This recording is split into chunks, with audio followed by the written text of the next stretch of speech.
357 milliards d'euros. Vous savez ce que c'est ça? C'est les recettes fiscales nettes que le gouvernement Macron va nous prendre en 2025.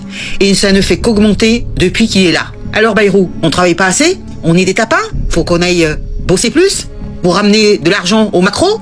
Écoutez la vidéo de ce député de LFI qui fait la chronologie de ce qu'on nous a pompé depuis que Macron est là. C'est assez explicite. On est le pays où on est le plus taxé en impôts, où les gens sont de plus en plus pauvres. Et tout ça, c'est normal. Et maintenant, on nous dit, il faut trouver encore 40 milliards.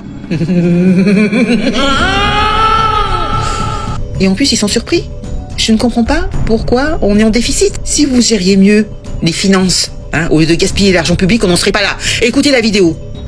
Sous la présidence Macron, notre pays n'a jamais levé autant d'argent issu des impôts de son histoire. Nous n'avons jamais été aussi riches. Il suffit d'observer l'évolution des recettes fiscales nettes de l'État. Avant qu'Emmanuel Macron ne prenne le pouvoir, les recettes fiscales nettes de l'État s'élèvent à 285 milliards d'euros.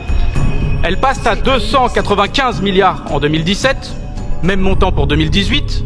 Elles retombent en 2019 à 281 milliards d'euros et à partir de 2021, elles vont remonter sans jamais s'arrêter.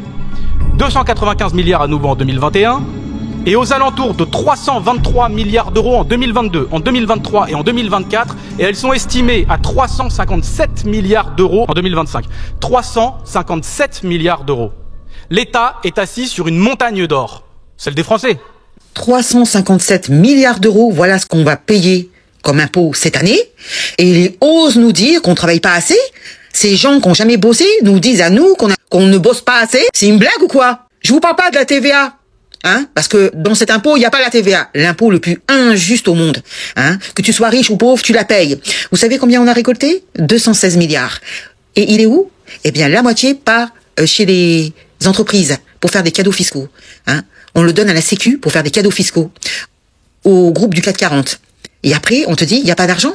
C'est une blague? On cherche 40 milliards? Je peux plus me les voir. Je peux plus me les voir. On n'est pas des tapins. Ça commence à bien faire, cette histoire. Et on apprend en plus qu'une partie de ces impôts vont directement à l'Europe. Pour faire quoi? On sait pas, c'est opaque.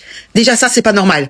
Mais bien sûr, ils vous en parlent pas. Je ne sais pas si vous imaginez ce que c'est que 357 milliards d'euros. Mais pour en faire quoi? Mais on se le demande. Moi, je sais. C'est pour payer leur train de vie. 570 000 élus. Ça coûte cher. Ça nous coûte un pognon de dingue. Tous leurs salaires mirobolants, leurs avantages, leurs privilèges, leurs retraites, leur cumul de mandats. Tout ça, c'est nous qui payons. Et on n'est pas loin de 200 milliards. Vous imaginez? Mais à aucun moment, ils vont faire des économies et se poser des questions et prendre un peu de recul. Et se dire, bon là, on a un peu déconné. Non. Ils continuent dans la même optique. C'est-à-dire foutre le pays en l'air. Ils ont supprimé toutes les industries. Il y a un chômage de masse. Et ils se demandent pourquoi les gens ne travaillent pas assez. En fait, ils veulent dire qu'il y a trop de chômeurs. C'est ça que tu es en train de dire? Il y a trop de gens au RSA? C'est ça que tu es en train de dire? Et les médias toujours à culpabiliser les gens qui sont au chômage ou les gens qui sont au RSA ou les gens qui touchent des allocations familiales. Mais c'est une blague ou quoi? Mais jamais ils vous parlent de tout ce qui touche. Déjà les médias, parce que c'est nous qui payons. Ce qui touche des subventions. Vous avez entendu parler de la carte bleue magique avec 4 000 euros par mois où ils peuvent dépenser sans payer d'impôts. C'est net d'impôts. Et le train de vie de tous ces élus. Je parle de toutes les strates. L'Élysée, le Parlement, l'Assemblée nationale, le Conseil constitutionnel, tous les ministères, Bercy, etc. Et tous les collectivités, etc. C'est une dinguerie, toute cette bureaucratie qui nous coûte une blinde. Il y a des doublons, il y a des triplons, et toutes ces agences qu'on paye, tous ces organismes, ces ONG, et vas-y, je distribue de l'argent aux associations, et surtout les cadeaux fiscaux aux entreprises, mais jamais ils se posent des questions, non, jamais ils prennent du recul, jamais ils se remettent en question, jamais. Allez, dites-moi dans les commentaires ce que vous en pensez. Qu'est-ce que vous pensez de ce que vous avez entendu dans la vidéo? 357 milliards? Mais c'est un truc de dingue et ça ne fait qu'augmenter, c'est exponentiel avec le temps. L'année prochaine, ça va être quoi, 2026? 400 milliards? 400 milliards? Non mais sérieux, il est où l'argent? Il est où? Il est passé où? Ça c'est la question qu'on doit leur poser. Faut leur demander des comptes à tous ces députés et sénateurs. Allez, salut les gueux et les gueuses, à très bientôt, ciao.